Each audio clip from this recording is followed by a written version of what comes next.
আপনি যদি আপনার ফেসবুকে, জিমেল কিংবা গুগলের, বিকাশের, নগদের বিভিন্ন রকম সোশ্যাল মিডিয়ার পাসওয়ার্ড যদি ভুলে যান, সেই পাসওয়ার্ডগুলো আপনি কিভাবে বের করবেন কিংবা দেখবেন সেটা দেখাবো আজকের এই ভিডিওতে। তো চলুন কথা আবার এই ভিডিওটা শুরু করা যাক। অবশ্যই পেজটাকে ফলো করে রাখবেন, ভিডিওটি শেয়ার করে দিয়ে অন্যকে দেখার সুযোগ করে দিবেন।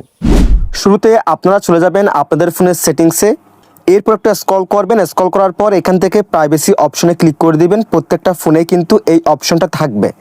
দেন প্রাইভেসি অপশনে ক্লিক করার পর একটা স্ক্রল করবেন। স্ক্রল করার পর একদম নিচে দেখেন অটোফিল সার্ভিস ফ্রম গুগল, এই অপশনে ক্লিক করে দিবেন।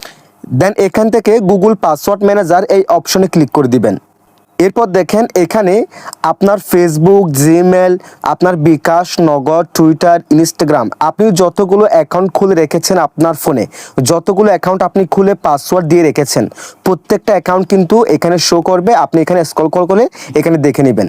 সো আপনি যে অ্যাকাউন্টের পাসওয়ার্ডটা ভুলে গেছেন, জাস্ট ওই অ্যাকাউন্টে ক্লিক করে দিবেন। আমি ফেসবুকের পাসওয়ার্ডটা ভুলে গেছি, facebook.com-এ ক্লিক করে দিব। দেন আপনার ফোনের ফিঙ্গারপ্রিন্ট অথবা পাসওয়ার্ডটি দিয়ে দিবেন।